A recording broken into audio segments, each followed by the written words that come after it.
ল'ৰা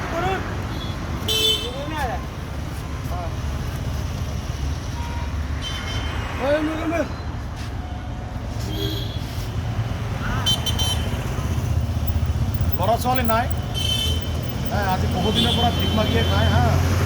ল'ৰা ছোৱালী নাই, চবেই চিনি পায়, দলবিলাক চবেই চিনি পায়। এই মানুহজনক ল'ৰা ছোৱালী কোনেও নাই, ইনকাম কৰা কোনো মানুহে নাই, মানুহৰ পৰা ভিক মাগিয়ে খায়। আপোনালোকে এনেকুৱা ধৰণৰ মানুহকে দান বৰঙণি কৰক। মোৰ ফালৰ পৰা যি পাৰিছোঁ মই আৰ্থিক অনুদান আগবঢ়াইছোঁ। চাওক, যিবোৰ মানুহৰ ইনকাম কৰিবৰ কাৰণে ল'ৰা ছোৱালী নাই, সেইবোৰ মানুহকে কিন্তু দান বৰঙণি আগবঢ়াব লাগে। কিছুমান ফকীৰ আছে, 5টা 10টাকৈ ল'ৰা ছোৱালী আছে, ইনকাম কৰিব মানুহ আছে, 20-30 বিঘাকৈ মাটি আছে, সিহঁতক কেতিয়াও দান বৰঙণি আগনবঢ়াব আপোনালোকে। তাৰ কাৰণ হ'ল সেইবোৰ মানুহক দান বৰঙণি আগবঢ়ালে আপোনাৰ পাপহে হ'ব।